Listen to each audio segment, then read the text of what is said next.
Welcome into the Sources Say podcast, your go-to Kentucky basketball podcast on the KSR Podcast Network, presented by Club Blue. Club Blue is the official collective partner of the University of Kentucky. I am your host, Jack Pilgrim of Kentucky Sports Radio. Very excited to be joined by Shawn Smith once again. Shawn, how the heck are you, buddy?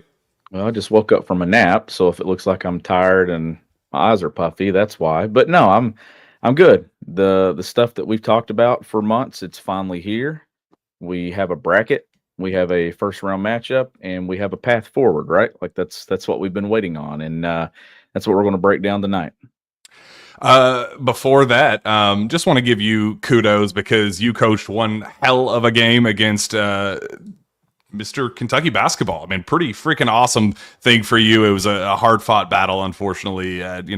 Douglas took the difficult L, but, I mean, when you're going up against a five-star and, a guy as prestigious as anybody in the state to come through the state in recent memory, you deserve a lot of credit for it. And, the reason why it's been kind of spotty with scheduling and kind of getting a consistent show here live has been because you have been pushing all your chips in on that, and we support that, and we're very proud of you. So, and we'll talk about it in a second, but Mark Pope kind of gave you guys an indirect shout out tonight. So a lot to be very proud of here on the Sources Say podcast. Yeah.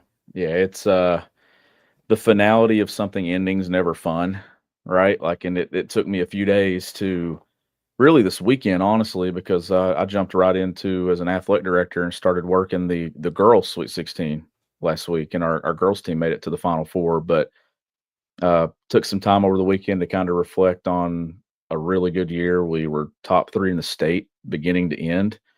Just so happens to be the team that beat us was number 2 in the state from beginning till now. So great matchup. We had a shot to win it at the buzzer. Our kids didn't stop fighting.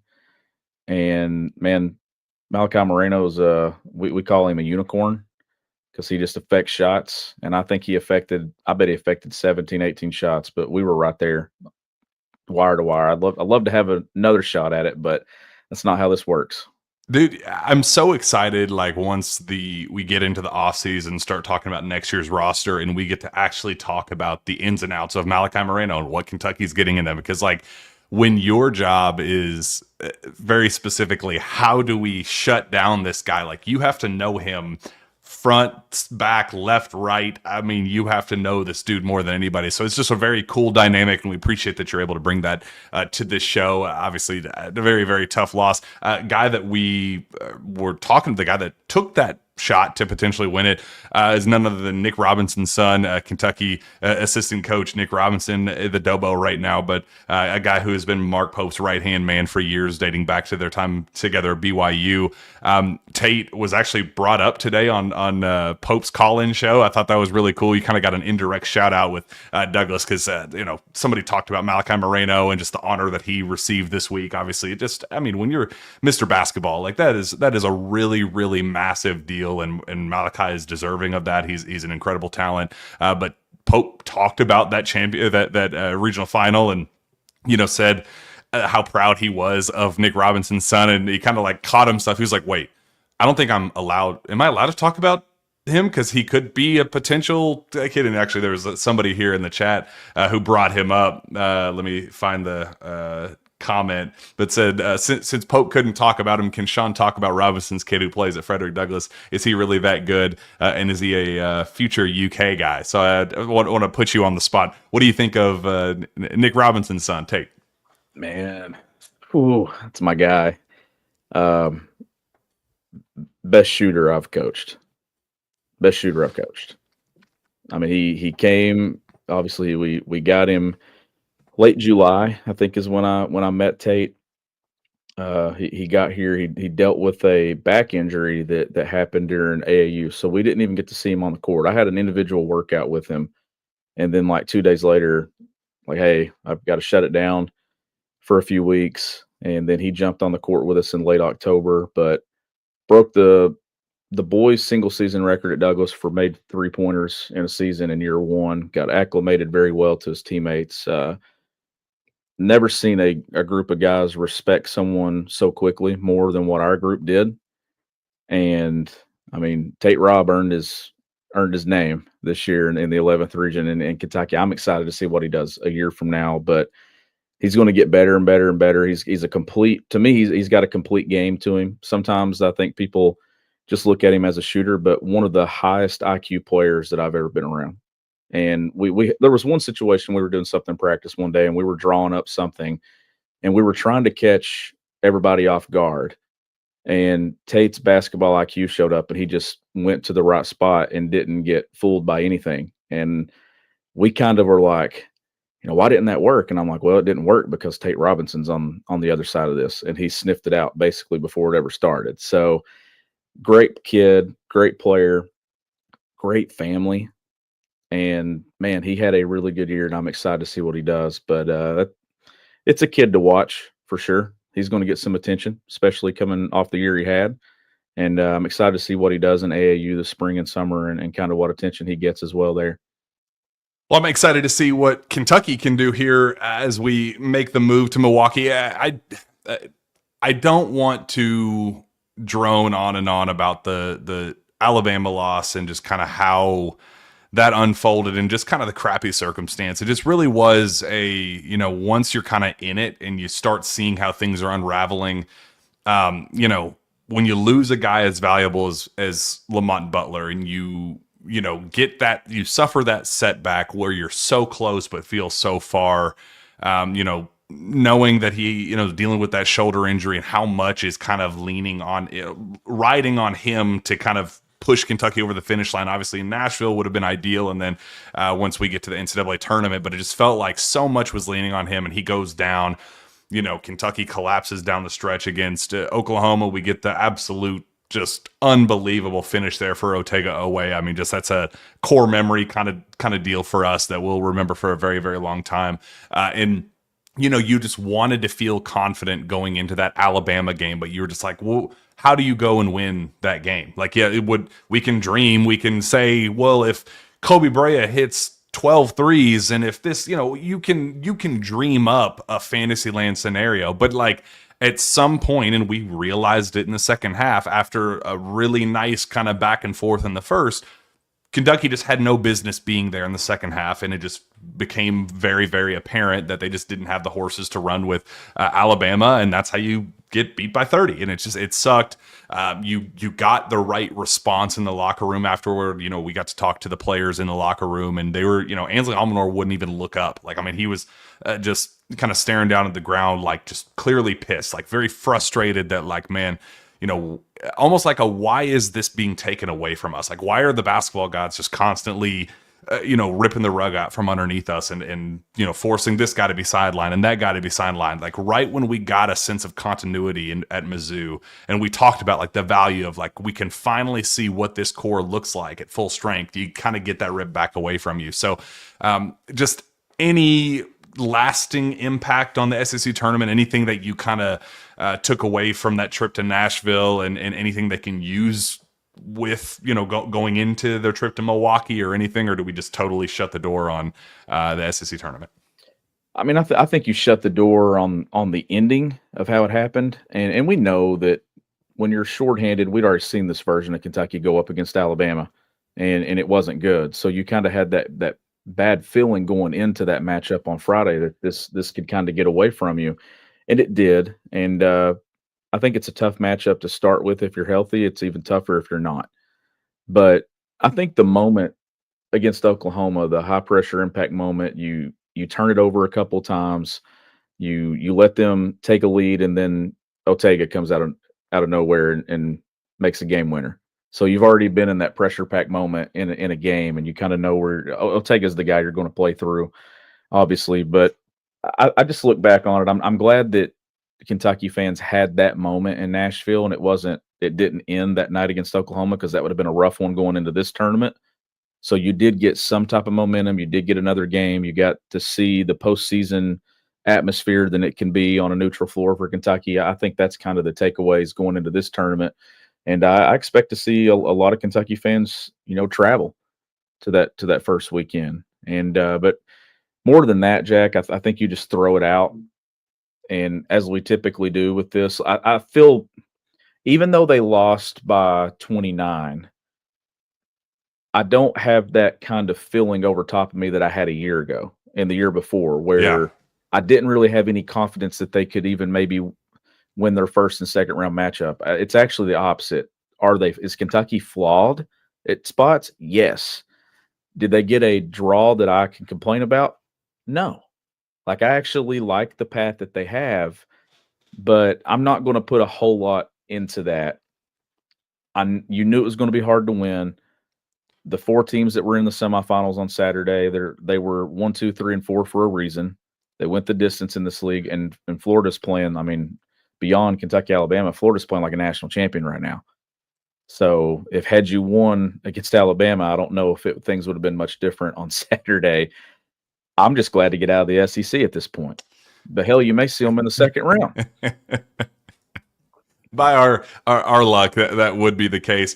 Let's talk about the big reveal. I was there with the team as they heard their fate. It was kind of a cool afternoon. I'd actually never been to Cal's house for that reveal show.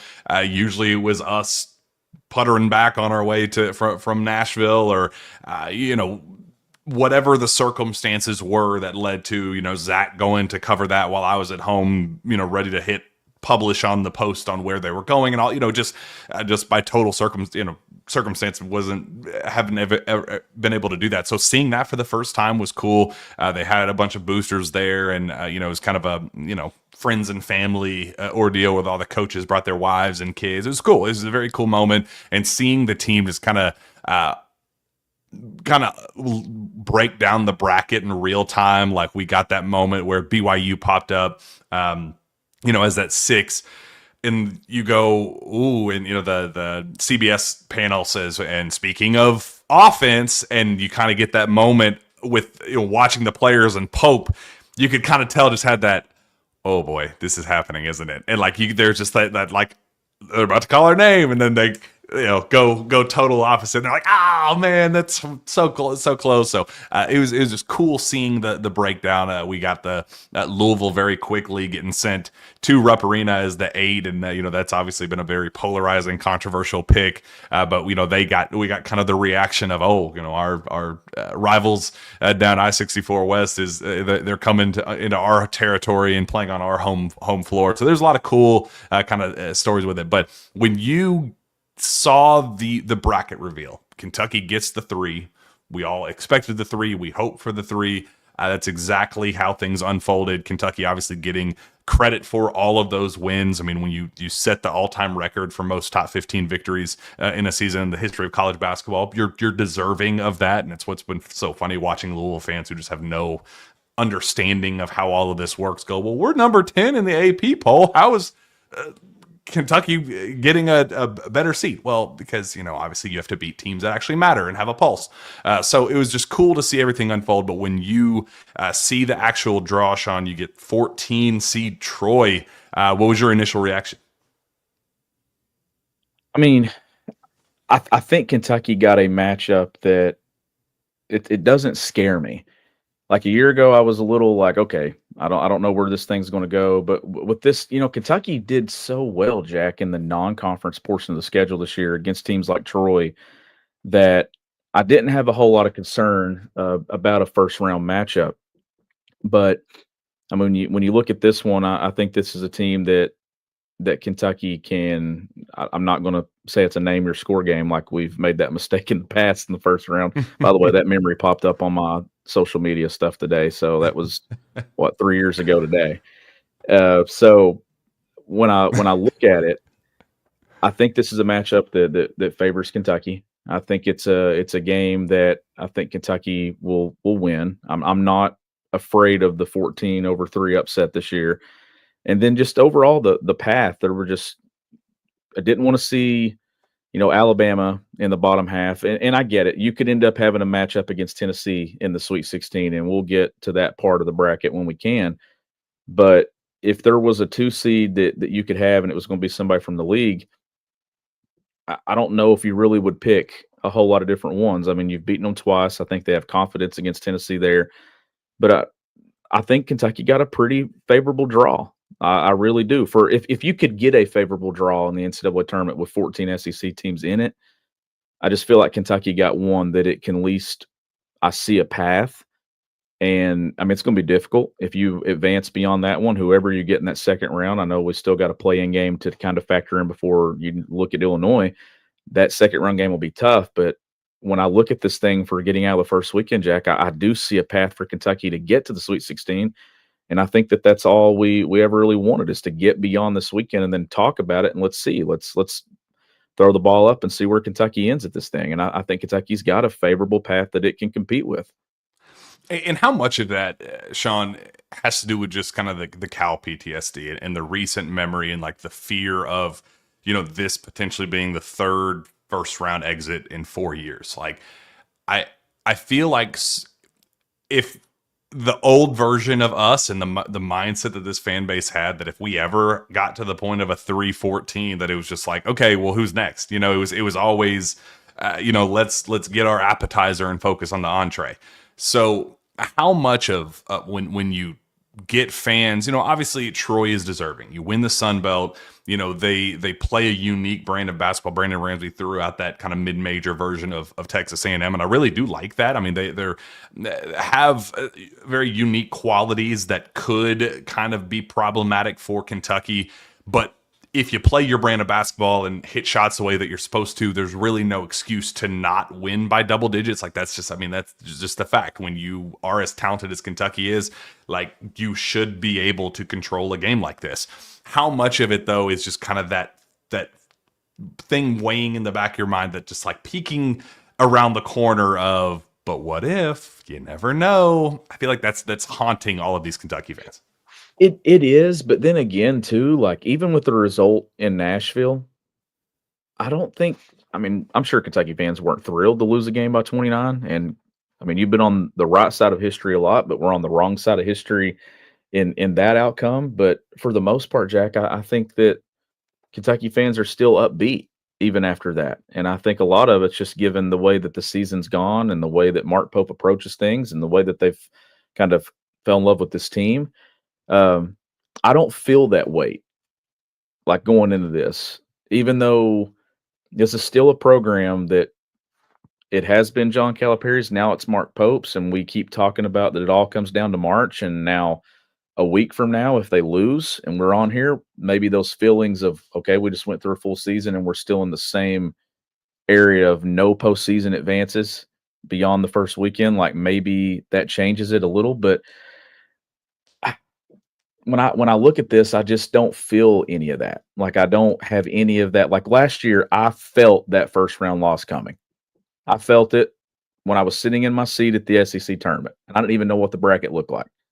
I said, you can give us whoever, and I don't feel good about this. I don't have that feeling right now. And maybe we should, to an extent, because Mark Pope's still got to win this one. And he's still looking to get that tournament success, right? And this is still, there's a lot of firsts to come for him. But I just don't feel like the weight of the world's on this program like it was a year ago, even though could they lose in the first weekend? Yeah, absolutely. I just don't think that cloud's there, though. If they lose, I don't know. Like, I don't have the same feeling. I don't know if you do, but I just don't get that vibe from Kentucky fans at all, that the pressure's on this. Let me throw the devil's advocate at you for something that we experienced earlier in the year that might make Kentucky fans feel better. What was one of the main talking points leaving the Arkansas loss about the fan base caring about the team, about that individual matchup, and what it meant a little bit more than the guys on the floor and maybe even the coaching staff? Not that like they were actively trying to lose. Obviously, none of that's that'd be nonsensical. But like, just the necessity, the like, you have no choice but to win this game, that the fans felt going into that Arkansas game. The Kentucky team themselves, they saw it as another SEC game, and a hard game, that, talented. But like, they didn't get caught up in the drama the way that we did in the meltdown that Kentucky fans had after that. The players and coaches didn't feel that same way. That works for them going into March Madness, where for us it's, oh my God, we just got to win the first one. What happens if we don't do this? What happens if we don't make it to the second weekend? Like, the players are viewing this as like, no, it's Troy. Like we go beat Troy. Like that's what we do. We're going to beat Troy, and then we're going to take on the next challenge. It's going to be a tough one, but we're like that is the give and take with the emotional side of this, where they're not going to get too big for the moment. They're not going to get, I would prefer losing to Arkansas if it meant that they were overly prepared for this one. And I think that's where we're headed. And Mark Pope was asked, I think for the first time, kind of seeing him a little agitated. Talked after the selection show, talked about that stat, said, hey, Pope, you're still looking for your first win. How are you handling, the pressure that comes with that? And he kind of got a little pissed about it. He was like, that if we worry about that, then we've lost sight of what our focus is. I'm not here for me. He said, I did not come to Kentucky for me and my individual accolades. I came here for Kentucky, for these players, for these coaches to help bring success back to the tradition of Kentucky basketball, not about me and my personal accolades and how many wins I have. And if I, become the all-time winning, it's like none of that stuff matters to him. And I think that messaging is so important, that I got a really good vibe leaving Rupp Arena after talking with the players, talking with Pope, being there for that event, where I think their heads are in the right place, where they're just going to take care of business and not getting too caught up in the moment and the drama and the emotions of Mark Pope has to win his first one. Kentucky hasn't been to a second weekend since 2019. All of those things, I think what has scared us is now working for the Cats. I agree with that, honestly. And, we've gone through this full season, and one can say, it's been a honeymoon phase all the way through. I don't think a ton of win now pressure has been on Mark Pope, but when you're talking about a year where you've won so many games against the AP top 15, and you've beaten Duke, and you've beaten Florida, you've beaten Tennessee twice, like there's been so much good. It does kind of all come down to this, and this is where this book, this chapter ends for Mark Pope at some point over the next 3 weeks. I don't know where. Now we'll have to pull this all apart. If it ends in a Final Four, if it ends with a national championship, Sweet 16, second round loss, wherever, we'll break it all down and kind of evaluate it from that angle. But you can't really get to that point until you see it play out. But overall, Jack, I think this has been a great year, and I don't think that this team's going to have that pressure on them. And I think Mark Pope's going to alleviate some of that pressure this week with his guys. And look, I would feel much better about where I could see Kentucky going if I knew their health. Like if this were a team that were at full strength that we saw early in the season, I would probably pick them an extra game or two in this tournament. Unfortunately, we didn't get to see that for the most part. We've been seeing this kind of patch it on the fly. But the one thing I'll say is when they've had time to prep, and like if you knew like Lamont was going to be out there at the end, like I feel like the game plan's going in as long as they knew what it was. When it happens on the fly like it did, and you don't have but 24 hours to prep for Alabama. That's tough. And then you're throwing Travis Perry out there in a spot playing 30 plus minutes or whatever, and it's a tough spot to be in. But if you get to this point now and you can get a full week of prep before something, I think that matters as well. But Kentucky's got a full week here to get ready for Troy, get ready for this first weekend. And advanced scouting, Jack, whatever the opponents possibly can be on Saturday, that stuff, is already going to start being pieced together. And this is where scouting and matchups and things kind of really show itself the most. And I trust this staff to have an excellent game plan. I trust these guys to give it their all. They have all season. And when it gets down to it, Jack, you got a bunch of seniors that don't want it to end. And I think Kentucky's going to give it its best shot. And I do think this is a team that will get out of this first weekend. I know we're not advancing that far beyond what we're talking about right now, but I do think this is a Kentucky team that will survive the first weekend and get to that Sweet 16, regardless of what that second round matchup is. I do like Kentucky to advance out of this bracket on that part. Yeah, I do too. And I want to, kind of talk through potential scenarios and what it would look like.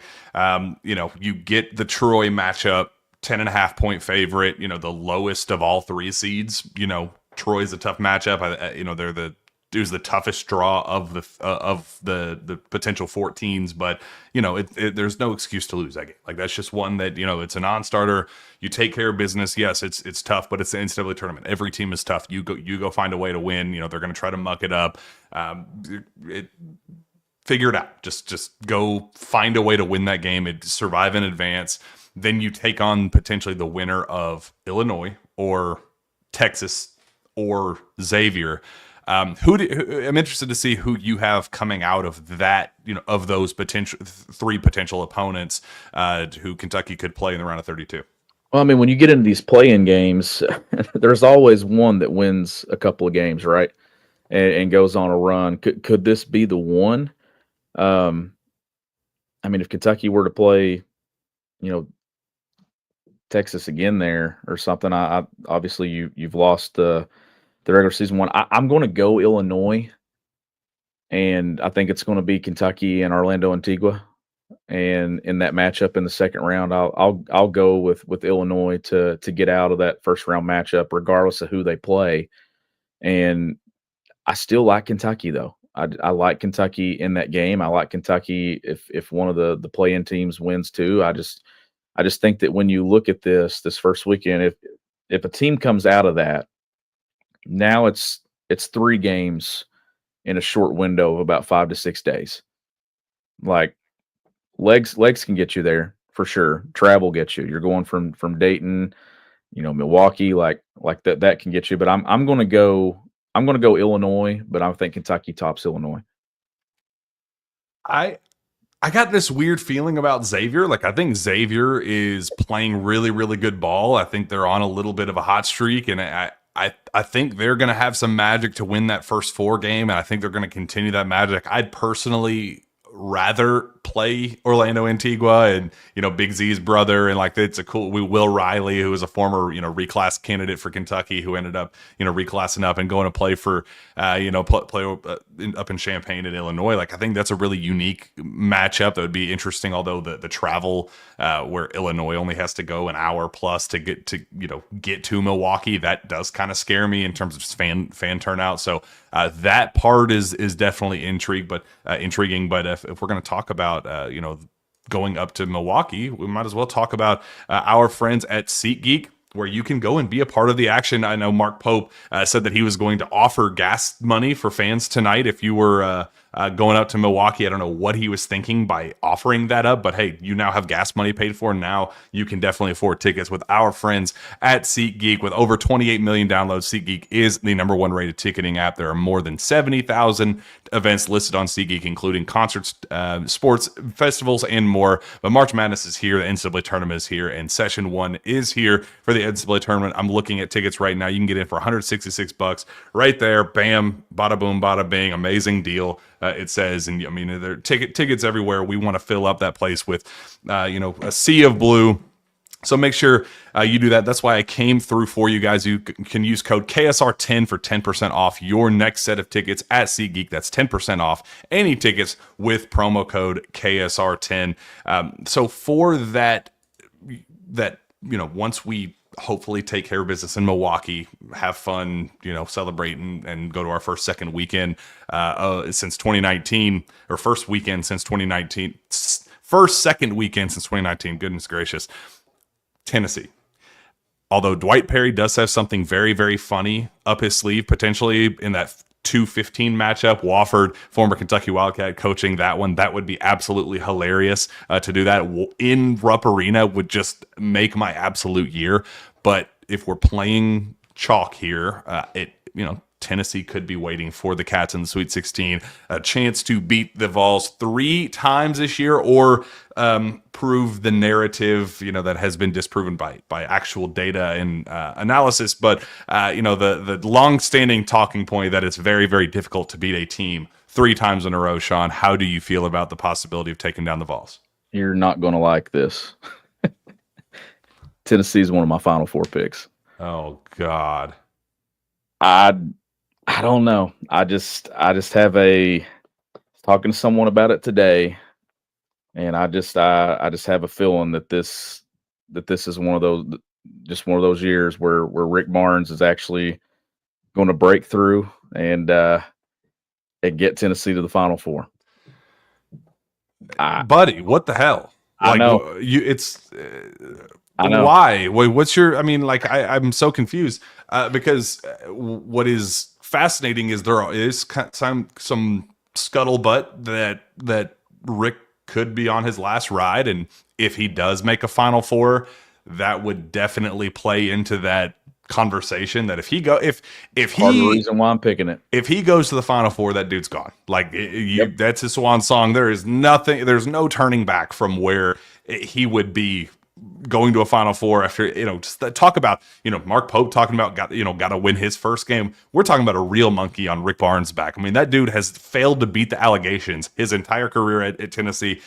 Desperate to get there. That program doesn't know what a final weekend with semifinal looks like. So. Yeah, that's one hell of a shot, and I hope desperately that you look really, really dumb by saying that. I hope I do. I hope I do. I really, truly hope I do. But when I saw that, and look, like I said earlier, if you're Kentucky and you've got a matchup against an SEC team in the Sweet 16 that's out of that top half, like Tennessee's probably the one you'd pick, just given you've got the confidence that you've beaten them twice. Listen, I don't know if I can stomach Kentucky, Tennessee in a Sweet 16 game to send you home. I just don't know. In Indianapolis, dude, and that's I'm so superstitious, man. I'm so superstitious. I don't like that it's an Indy. I don't like the city of Indianapolis anymore at all. And I don't know. Maybe that's where Kentucky exercises some demons and goes there and beats Tennessee. But I do have a feeling that I'm going to jail if we go to Indianapolis and we lose to Tennessee in the first round. I'm going to be. You need to check the jail records because I'm going to jail if we lose to Tennessee that night in the first round at the Sweet 16 in freaking Indianapolis. I hate that place. I hate that city. It has been no good to me. I promised I would never go back. But if I lose to the Vols. I almost really slipped up on we almost turned into source to say late night edition. If we lose to the Vols in that godforsaken city, I'm burning it to the ground. Mark my words. God. So if that ain't happening. If they play Tennessee in the Sweet 16 in Indy, I'll be there. Like I promise you, I will. SeatGeek, I'm coming. Like I'm burning you with burning you with the city. Like I'm finding a way to leave you under the rubble because you were the one that caused this. If they get to a Final Four and I picked it, I don't know how I feel about it. But I don't know. I looked at it and looked at it and looked at it, and I just, given that Kentucky's not at full strength, and I don't know. I mean, I don't know Lamont's availability beyond playing because we've seen it get to a point now where he's not been able to finish a couple of games and like that. If I knew that Lamont could go and be Lamont, and if you had Jackson, I'm picking Kentucky every single time. But at some point, man, I just think the ball bounces in somebody's favor. And Rick's been so close. He's got a really good team at Tennessee. And that's just where I'm looking. I don't know why, but when I was penciling it out, I wrote Tennessee and I didn't hesitate. So here's what's going to have to happen. Dwight Perry is going to have to upset Tennessee in the first round to just not even like think of that possibility. Like we got to take that out. I need some magic from UCLA. Maybe Mick Cronin can pull off some magic. Maybe former Kentucky signee Sky Clark can do us a favor and knock out those nasty, ugly, disgusting Volunteers. Something. I mean, something has to give. But if not, I mean, hey, I'm cool with taking on Tennessee again, and I'm comfortable in the possibility of beating them again because we seem to be a pretty tough matchup for them. Matched up very, very, very well for them in both head-to-head battles. That was kind of one that I was at the SEC tournament and talking to some Tennessee folks, and they kind of just went back and looked at that matchup as the one where they just still to this day don't have an answer for, like why things went south the way they did in both matchups and how Kentucky kind of had their number in both games. So I'm hoping that they kind of internally still have that vibe of we still don't know how we're supposed to beat this team and why we lost in the first 2 times. So I'm hoping the uncertainty definitely, we have the confidence, they have the uncertainty, kind of like Alabama had going into our matchup in the SEC tournament. I hope it's the same vibe for us going into that one. And we get to go and have a grand old time. Oh, good. You deserve it. Those just moronic. Those just really dumb of you. Even Stevens turned on me. Good. You deserve it. I hope you feel really, really bad for this. I hope I'm wrong. I really, truly hope I'm wrong. So let's assume, you're wrong, because we are just kind of talking about what it would take to get to San Antonio. Like, that's kind of what all Kentucky fans want. That Houston matchup would be an absolute doozy, though. Like, that is one that, if we're talking about matchups and who does not pair up well with the Cats, like Houston is the one that scares me to death. In my own personal bracket that we just released with KSR today, I have Kentucky going to the Elite Eight and then falling to Houston, because I mean they're just awesome. I would love to be able to just say, like, man, this is the team of destiny. Pope's going to the Final Four. Like, I would love that, but man, like, Houston was the one team that I did not want to see on that bracket. Like, I as soon as it popped up, I said, well, we're probably capping our ceiling at wherever we're meeting Houston, and that will be the Elite Eight. So, how could Kentucky pull off that one if we do happen to go on a magical run? What would be the counter to that, Shawn? I think making shots. Like, if this Kentucky team goes into this tournament and makes shots, I think they can beat anyone. Like, if they make shots, Jack, and they don't turn the ball over, and they can kind of defend with some type of consistency that we have seen them do. Alabama's just a brutal matchup. Like, even healthy, I think Alabama's just a tough matchup for Kentucky. Can Kentucky beat these teams in its bracket? Yeah, it can. But if it makes shots, if it doesn't, it's in trouble. Like, so if Kentucky's able to make perimeter shots, get to 10, 11 made threes a game in this tournament, I think they can beat anybody in their bracket. I do. Can they beat Tennessee in the Sweet 16? Yeah, they beat them twice. But can they beat Houston? If they make shots, I think they got a shot. Like, listen, Jack, it's a simple game.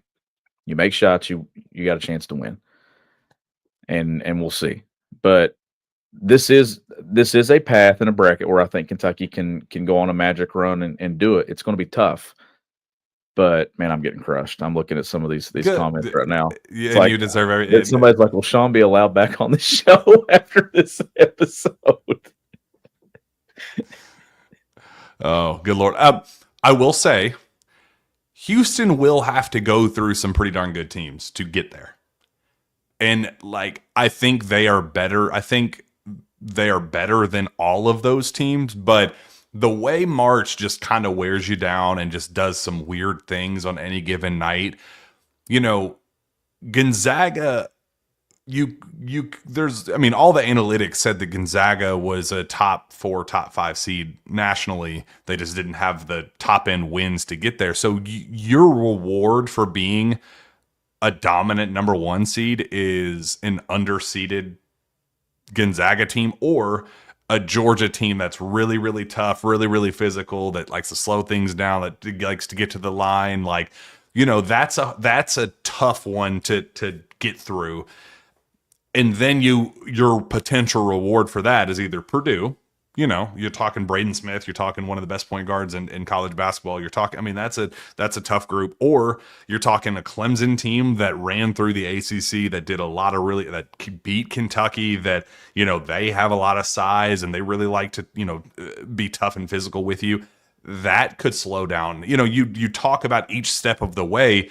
That's a lot for Houston to get through no matter what. So Kentucky, like, obviously for them to get there, that's going to take a lot, but, just don't automatically assume that Houston has a path that they're just going to skate through. Like, I do think that Duke's path is pretty,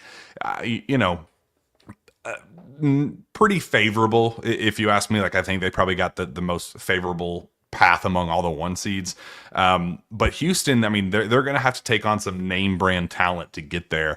And if you're looking for kind of hope for Kentucky, is that there's a chance that they may not even have to take on Houston, because it is March Madness and crazier things have happened.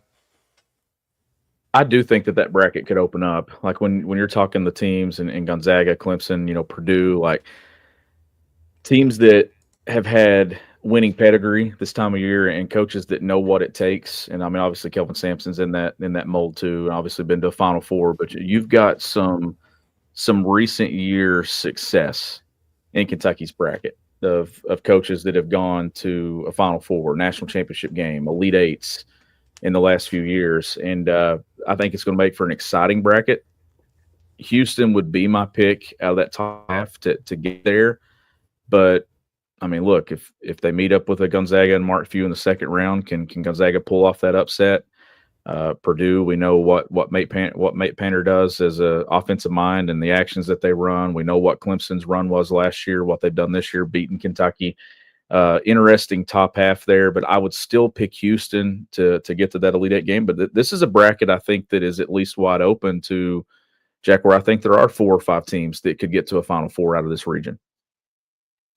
Yeah, I think so too, and I do want to kind of talk big picture of other matchups we like in the bracket, because this is the most beautiful time of the year, and we do love being able to talk about the craziness that is absolutely inevitable starting this week. Isn't it kind of hard to believe that we're one day away from the start of the first 4? Like, I mean, we're here. Like, it's time. We leave for Milwaukee on Wednesday, and then we'll get there, and they'll do the media and open practice and all that stuff Thursday, and we'll be kicking our legs up and eating popcorn that first day. Very grateful that we get to a stress-free day one of March Madness, where we don't have to worry about the chaos and the what ifs that could possibly come with Kentucky's first matchup. So I'm looking forward to that. But what else do you like across the board? Any other things that jump out at you? We'll talk about Final Four picks and all that, but are there any other intriguing matchups that definitely jumped out at you? I don't know how you can't start with Kansas and Arkansas. Just when you're talking 2 head coaches that have met in multiple national championship games, playing in the first round, with the winner most likely playing Rick Pitino. Beyond that, like, I think the storyline starts right there at the bottom of the bracket. That bottom left side of the bracket's where I think the whole NCAA tournament storyline starts. And man, Bill Self, John Calipari, first round matchup with a chance to play Rick Pitino next. All eyes on that. I don't like Arkansas there. I do like Kansas in that game, and obviously I like Rick Pitino and St. John's to advance beyond that. It's been a rough year for Arkansas. It's been a rough year for Kansas. Both of those teams. I mean, that was a preseason exhibition, Jack, that Arkansas won. I know Kansas was, without some guys, but that's a Kansas team that was right there, number 1 in the AP poll early in the year, that lost a lot of games in conference. A 7 seed. We're in unfamiliar territory with them, but I think that's probably the most intriguing matchup, just given the 2 head coaches and the national championship games and the head-to-heads and some of the biggest moments, and this is a big one for both of them. Staying on just the left side of the bracket, there were a couple that others that jumped out at me. That UConn Oklahoma 8-9, I think is just a very just unbelievably fascinating matchup. UConn obviously not the back-to-back Dan Hurley taking over the world juggernaut that they had been, but still have played very well this season. Have just taken some tough losses. Part of me does just Florida, in my opinion, is the best team in college basketball. They're my pick to win it all. But, man, I just keep looking at that second-round matchup going, if UConn can get past, Jeremiah Fears and that Oklahoma squad, like, they're going to make things interesting against the Gators. Like, I think Todd Golden's squad is going to make it happen. I think they're way too deep. I think they're way too talented on both ends. I think they're the most complete team in college basketball. But man, like that is going to be must-see TV for me. Dan Hurley versus Todd Golden, that second round, assuming they are able to advance past Porter Moser's Sooners. Yeah, that's obviously an interesting one. I mean, if you're having to take out the back-to-back defending national champion in the second round, I think there's obviously some pressure there. You've got a head coach that's been in the moment. I do like Florida a lot. I think that, I mean, not just the fact that they won the SEC tournament and the teams that they beat and the way that they did it, but just the way that they've played all year, and I remember us talking about that game when Kentucky beat them in Rupp, just how that looked like a Final Four team that day.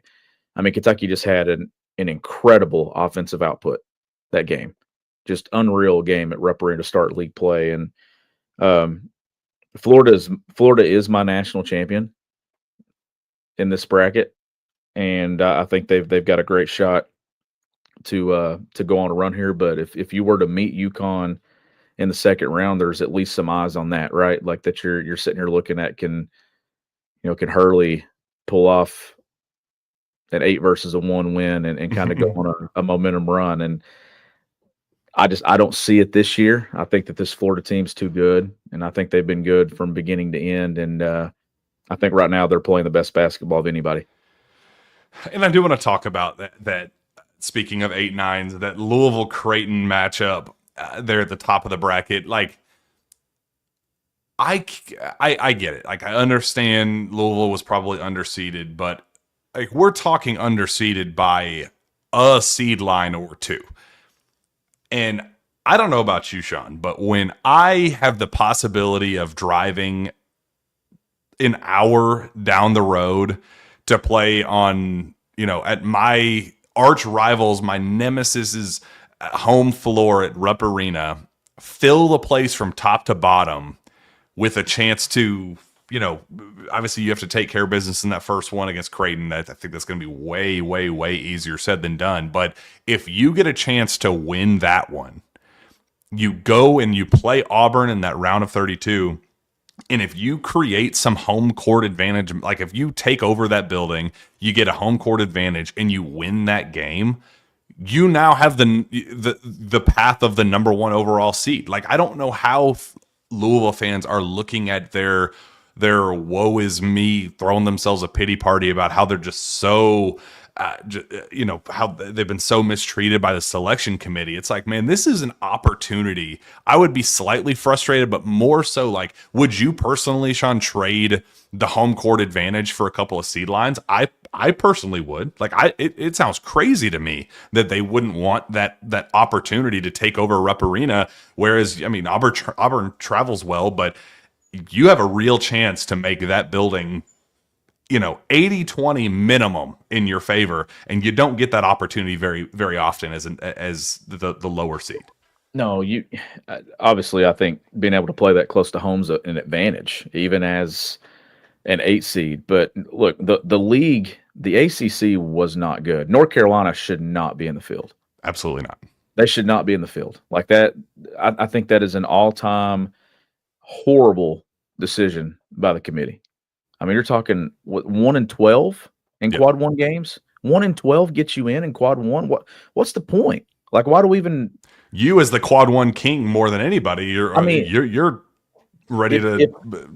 If that's what you value, how do you look at North Carolina and say anything about them being a tournament team? Nowhere near it. And I think Louisville got, so when you evaluate that Louisville team that won a lot of games in a bad league, and you put them as an 8, and they played in their ACC title game and played well, they're not a bad team. Well, if you're going to bump them that far, how in the world do you sneak in a team that's 1-12 from the same league into the tournament as one of the last teams in? Like, I think that's obviously why you see Louisville's seed be what it is. Maybe they could have been a 7, maybe, like you said, a 6 at best. But I think getting to play in Lexington, playing down the road, I think obviously a lot of Louisville fans, I mean, right here on my street, I'm going to see Louisville fans all week probably. But they got a favorable thing by being an 8, but being here. And we'll see what they can do. But I don't think you can scream too much about it being misseeded. I just don't think that league's very good. Yeah, and they obviously have to beat Creighton to begin with. But man, that's a tough one. If you're telling me that Kentucky can be a 3 in Milwaukee or a 5 at the Yum Center, I'm telling you sure as hell what I'm doing. I'm taking over the Yum Center, and we're having a home court advantage for the first 2 weekends on our way to the Sweet 16. Like, I wouldn't think twice about that.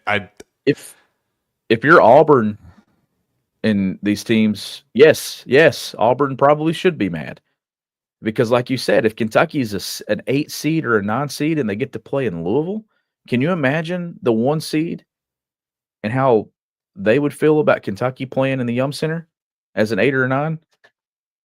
Like, yeah, Auburn's probably sitting here thinking, "Dang, we're going on the road." But then again, like,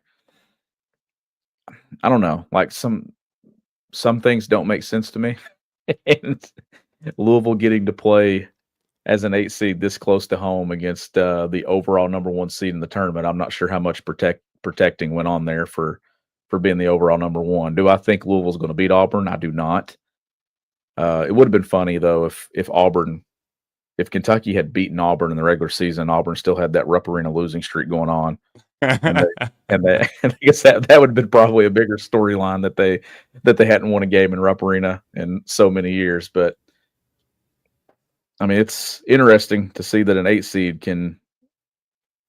But hey, both those teams have familiarity played in this building this year.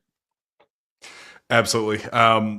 I have familiarity with optimizing my nutrition this year because Factor has chef-made gourmet meals that make it eating well easy. They're dietitian approved and ready to heat and eat in 2 minutes, so you can fuel right and great. No matter what life throws at you, Factor arrives fresh and fully prepared, perfect for any active, busy lifestyle. Lose up to 8 pounds in 8 weeks with Factor Keto meals based on a randomized controlled clinical trial with Factor Keto. Results will vary depending on diet and exercise with 40 options across 8 dietary preferences on the menu each week. It's easy to pick meals tailored to your goals. Choose from preferences like Calorie Smart, Protein Plus, or Keto. Factor can help you feel your best all day long with wholesome smoothies, breakfast, grab-and-go snacks, and more add-ons. Look, it shows up on your doorstep in a with dry ice. It's cold, it's fresh, it's ready to go. You throw it in your fridge. You got a stack of them, and it tells you exactly what's in it. It tells you exactly what type of meal it is. It tells you what the benefits for it. I absolutely loved it. My favorite that I tried, I have it pulled up right now, is the loaded bacon shredded chicken with sauteed spinach, green beans, and ranch sour cream. It was absolutely delicious. Some of the other options that I got: black pepper and sage pork chop, herb crusted chicken, spicy sweet potatoes and peanut sauce, tomato goat cheese cavatappi, primavera. Like, awesome stuff. That it was rich, it was filling, it was delicious. Shawn, I know you got yours. I know that you had a blast eating yours. What can you say about how good those meals were from our friends at Factor? Had me at losing 8 pounds because I need to lose 8 pounds. So no, absolutely. And the fact that as busy as my life is and stuff on the go, like having a meal there that's ready and ready to go, that's delicious and nutritional and stuff. I think it's a great thing for sure. But you had me at losing 8 pounds.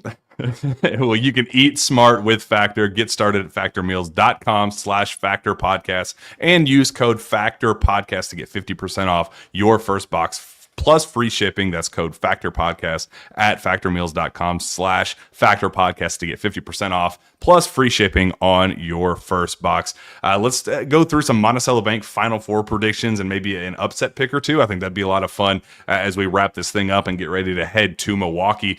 Shawn, you kind of spoiled who one of your Final Four picks were. I guess 2 of them, actually. But let's kind of just round out the whole list. Who do you have making their way to San Antonio? All right. So top half, I've got Michigan State coming out. I just feel like that this is a Tom Izzo year. I feel like this is one of his teams that'll break through and get to a Final Four. I have Florida, I have Duke, and I have Tennessee. Yeah, I don't know about you, but I had a really, really hard time with this bracket. I did, and too. I don't know. Most years I can confidently pick maybe not a 8 seed going all the way or something crazy, but like I feel really, really confident in a 4 or a 5 or a 6 or somebody to make their way to the Final Four and really just screw up everybody's bracket. Like I have a good pulse on things, but this year I just found myself a lot of chalk, just every single matchup. Like, there's a chance that this team can make some noise, but they're not going to beat this guy. Like I found myself when making my Final Four picks, when we did our official, selection show with KSR, my Final Four was the lowest seed that I had was a 2 seed Michigan State making it, and my others were number 1 seed Florida, number 1 seed Duke, and number 1 seed Houston. And it sucks because like I don't want those 4 to be the ones in the Final Four. I obviously want Kentucky to be in there, but like it just feels like who is going to be the team that's able to screw up Duke's path. Like obviously the Baylor storyline is there with Jeremy Roach. That's going to be a fun one if they can make that happen. Mississippi State, they kind of fell off there at the end of the season after building up some solid early season equity, but I don't see Duke having a problem with either of those teams. Oregon, Liberty, Arizona, Akron, none of those 4 can beat Duke in my opinion. And then BYU is interesting. They're coming in really, really hot. I like what Kevin Young's doing there. Wisconsin, they have some playmakers, they have some scorers, they have some talent that could really muck things up. But Alabama, do you think Alabama can beat Duke? I just don't know. Offensively, they have the firepower, but man, defensively, I just think that Duke has way too much, and they won't be able to slow them down. Yeah, I mean, if there's no Cooper Flag, obviously, but when you're looking at Alabama, they have the offensive output to beat anybody, and it wouldn't shock me if Alabama's in the Final Four here in a few weeks, but it also wouldn't shock me if Duke comes out of this bracket and is playing in the Final Four as well. When I look at that bracket, though, when you're talking about second round matchups and you're talking about coaches that have won national championships, like Dan Hurley, as a 8 seed there, and then you're talking about Baylor as a 9 seed. You've got 2 guys that have won, well, Hurley multiple national championships, and obviously Scott Drew coming off a national championship a few years ago as well. That playing ones possibly in the second round. Mm-hmm. Like those are interesting matchups to at least look at for guys that have tournament experience and won big in these tournaments. But I just see Duke coming out of that one. Alabama, I think, can do it, but I think that this Duke team has so much talent. We obviously saw them early in the season when Kentucky is able to get that win. It just feels like that this is a Duke region to come out of and get to a Final Four. Now, Auburn obviously kind of fell off there at the very end, sputtered for a little bit, but like their overall track record, like even picking Michigan State out of that region was hard for me because like, yes, Auburn has struggled as of late. They finished pretty poorly and obviously lost in the SEC tournament semifinals, but even that, it feels like a stretch because of their long-standing dominance. I mean, they shattered the record. I mean, 16 quad 1 wins going into the SEC tournament. Like, I mean, just insanity. Like, their resume was absolutely ridiculous. So to get nitpicky after just rolling through the field all season long just kind of feels a little like, like you're rooting for their downfall more so than actually believing in it. And I feel that way about a lot of guys like, Louisville, Creighton, that, maybe one of those guys, maybe Louisville. I'm just thinking out loud of what a scenario could look like where, Louisville comes in with a chip on his shoulder, wants to fill up Rupp Arena. They managed to pull off that upset. Like maybe I don't know, but I have a hard time believing that to be the case. Going down the list, Michigan, UC San Diego. UC San Diego is kind of a trendy pick. Michigan, I think, is going to be a little too difficult of a matchup for them to win that one. Yale could could upset Texas A&M, but if they happen to come out of the region, they're not beating Auburn. Like, it's just weird. It's just I found myself wanting to believe in some certain teams, like Maryland is my perfect example. Like, I went into the season going into the postseason, going into Selection Sunday, saying Maryland is going to be my Final Four pick. Like, I love what they're doing. I think that they're going to be a mismatch nightmare. Like, I love the possibility of them being my sleeper, and then they get matched up with Florida. And I'm like, well, they're not beating Florida. So I'm hoping that the chalkiness feel leads to an all-time chaotic, everybody is wrong kind of week, because I'm just not seeing where some of these potential upsets could happen to knock off the juggernauts of college basketball. Do you have an upset pick anywhere that's like a 13 or 14 or? Well, what makes that fascinating is, like, when we're going through all of the potential possibilities there, the one that jumped out at me immediately was Colorado State Memphis. When the bracket first came out, I said, there it is. There's my 12-5. And then the opening odds came out, and Colorado State opens as a 3.5 point favorite over Memphis. And you're like, well, shit, that's not even an upset. Like the 12 seed is favored going into the 5 matchup. So like, yes, every year there's a 12-5, but like, is it even an upset when the odds makers actually have it as, the Rams are favored in that one? So I don't know. It's a really weird bracket that I struggled with this one more than I ever have. And I hope that I'm very wrong and there's a lot of chaos, and I hope it doesn't involve Kentucky. I hope the chaos leads to a potential run for Kentucky, but it just feels like it's going to be a very chalky march. And I don't love that because you watch March Madness for the chaos. That you do. My upset pick will be Akron over Arizona.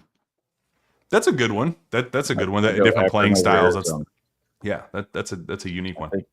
I think that's the one that I'm rolling with. I'm beyond the Final Four. I'm still filling out and penciling in my overall bracket, but that's one that I'm going to have.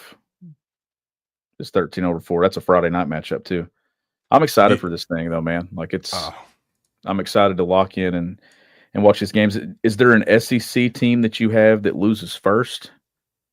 You look that deep into it. Well, I mean, is it Texas? Probably, yeah, because they're playing first, and I think Xavier beats them. So yeah, I think that's going to be the one. I don't see Oklahoma winning that 8-9 with UConn. Mississippi State against Baylor. Baylor really struggled down the stretch, but so I mean, Mississippi State I just thought was really, really vulnerable. Somebody said I don't care about kids. Give me UCLA sweater. Come on, bro. We don't address the apparel. Like we do a good job with apparel over here. Yeah, we had Matt G said, Shawn, can you take it back, please? My daughter is crying. Shawn doesn't care about kids. So that's on you, bro. I hope I'm wrong. Yeah. See, yeah, Eddie Congress, my Final Four is too boring and chalky. Bama, UF, Auburn, Houston with Florida winning it all. I kind of feel the same way. It's like I'm trying. I'm trying. I really am rooting for an upset. Give me, of the 4 1 seeds, who has the best chance of losing within the first, like, and I don't even want to say like second round, because anybody can lose once we get there. Who of the 1 seeds has the best chance of losing in the first 2 rounds, the opening weekend? Oh man, that's tough. Houston. What? Yeah, just Gonzaga, I guess. Yeah, I mean that makes sense. I think Florida's playing so well, man, and I don't think UConn's got enough. If that's the matchup that they get in the second round, I don't like Oklahoma against Florida. I don't think that this is a great Louisville team. Maybe if that building's red, can they beat Auburn and the overall number 1? I do think that Auburn's a really good team as well. Now they're obviously losing 3 or 4 is not ideal, but then I don't see Baylor or Mississippi State being able to beat Duke. I don't either. I don't really know. I guess I'd be shocked if any of these ones lose the first weekend. Oh man, can Georgia push Gonzaga? I think so. It's a style of play difference. I thought that too. And it wouldn't blow my mind if either of them beat Houston. It wouldn't. It's just like, it wouldn't blow my mind if on the other side of the bracket, Maryland getting matched up, there against Florida. Like, it wouldn't blow my mind, but like, I just don't believe they have what it takes to beat, because Florida is just that good up top. And even like Auburn, I mean, these teams are just so dominant and they're so battle tested, especially these SEC teams. Like, do you wonder, with Duke having the ACC, competition downfall this season. Do you think that could backfire where they just kind of steamroll a really bad conference, even if they did look like the most dominant team for a long, because they won a ton of games, finished 31-3? Like, do you think that there's an opportunity there for them? That is a good point. I mean, you're talking these SEC teams are just so battle tested, and that league probably didn't test you at all for 3 months. But we've seen Duke in some big matchups. We've seen Duke the full season. I think talent for talent, I think they're the most talented team in the country. But that is an interesting dynamic that they've not played tough games that some of these other teams have played. But I just think that they're so talented, man, that if they're healthy and at full strength, I think that's a team that comes out of that region. And here's I don't think they win a national championship, though. Yeah. But I think they come out of there. And here's why Houston worries me, because they're kind of the nice balance where the SEC was so cutthroat and such a juggernaut where there is kind of a wear and tear aspect of it. I mean, look at Kentucky. Like, Kentucky went through the fire with the SEC, and they're limping into the SEC, into the NCAA tournament. Whereas you get a Houston where the competition is very good, maybe not the elite of the elite, but they're, playing in the Big 12. Like, they're battle tested in a way, but they're not just totally worn down and just every single game just an absolute, rock fight. I do wonder if that's the kind of happy medium that you're looking for in a national champion, where Auburn and Florida, maybe it finally catches up with them. The wear and tear finally catches up with them. Duke, they aren't battle tested enough, and Houston is just kind of that nice happy medium. Maybe I'm talking myself into Houston as a national champion. What about St. John's? Yeah, Brian B says St. John's can't score. The issue is their losses are all of their losses are by a combined 7 points. When they lose to Georgia, right? By 3, yeah. But they have been so well coached, obviously, but like they've been so successful all season long, beating every team that they should, and if they didn't, you got every last bit of that St. John's team, and it took everything to do it. They didn't get pushed over in any matchup all season long. That's resiliency is so huge in this tournament that you do just wonder if, like, when adversity strikes and things start to kind of get waffly a little bit, like, you can trust a St. John's team to kind of hang in there and have the mental fortitude to kind of power through. St. John's could make them, and I had them as one of my, I had one bracket as I was trying to go through it where I just said, screw it. I'm having Maryland upset Florida, and then I'm having St. John's beat Maryland to go to the Final Four. But then then it goes back on everything that I've said about Florida as being the most dominant team in the country, most complete team in the country. I don't know, man. It's hard to believe, but yes, I think St. John's does have what it takes to be a Final Four team. It's certainly going to be interesting when you look at this thing, and just looking at some SEC teams too. Ole Miss there is a 6. I like them to win that 6-11 game, and it's a team that'll be there in Milwaukee. What about that Missouri-Drake matchup? That's one that's pretty interesting. That's caught a lot of eyes because Drake is kind of the sleeper fun Cinderella story. Yeah, that was the other 6-11 game I was going with, because I was going to think Missouri may be the first SEC team to lose. Sorry, I sneezed. Maybe that's just the evil coming out of me for picking Tennessee. Man, this is going to be fun. Yeah, I'm excited. We get down there Wednesday, and we're gonna see. I've heard really good things about Milwaukee. So if anybody in the chat has any, Josh Carter says Missouri's gonna pop that ass. Tennessee fan coming in hot with ass popping. I've heard really good things about Milwaukee. If you in the chat have any positive things to say about it, any recommendations, we'd love to hear it. But yeah, I'm excited to see the kind of the nightlife. I'm excited to see the bars and the restaurants and all that cool stuff. So it's gonna be cool. I've heard really, really good things about it. I've heard the food's excellent, the drinks, beers, obviously incredible. So how do you think the turnout's gonna be? Do you think that I was wondering if there was a response to yeah. Matt G, I thought Shawn was my brother in receding hairlines. Thanks, Matt. What do you think the turnout's going to be in Milwaukee? It'll be good. I think it'll be good. I think Kentucky fans are excited for the NCAA tournament. I think they're excited to follow this team on its final journey here. They've showed up all year, and going to a city that Kentucky doesn't really get to go to a lot, right? Like when's the last time Kentucky played in Milwaukee? Have they played in Milwaukee? That's probably a deep dive into the numbers. I know that's been a location a few times, but Kentucky never got there. Mm-hmm. And I've been to Milwaukee a few times. I like Milwaukee, and I think it'll be a fun city for Kentucky fans to go to and take over.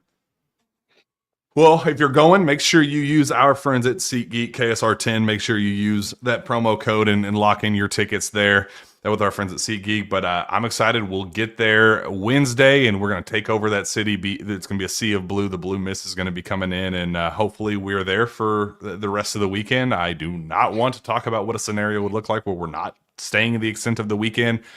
So yeah, I'm excited to celebrate with BBN. It's going to be a lot of fun. If you see me, if you are headed to town, make sure you reach out and we'll, grab a beer or something, have a lot of fun while we're up there and make the most of it. It's a special time of the year. And we want you to be a part of it. We want you to, continue to join us along for the ride. We'll be there every step of the way, hopefully all the way through San Antonio. And we'll be celebrating in the most magical way imaginable. I hope we get that opportunity, but it's going to be a lot of fun. Let's get this ride started. Mark Pope's very first March Madness as the head coach at Kentucky. Shawn, let's go ahead, get out of here. Where can fans find your coaching work? Frederick Douglass High School. if they still want to follow me after all this, at _Coach S Smith. Hey, if Kentucky gets out of this first weekend, I'm going to Indy with you. We gotta run it back. I need makers, like actual makers, not the makers that you brought that night. Yeah, no kidding. Now you can find me on Twitter at Jack Pilgrim KSR. Go subscribe to KSR Plus. Make sure you're subscribed to this channel right now. If you're not, what in the world are you doing at this point? We will see you up in Milwaukee and hopefully up in Indianapolis. Go Cats.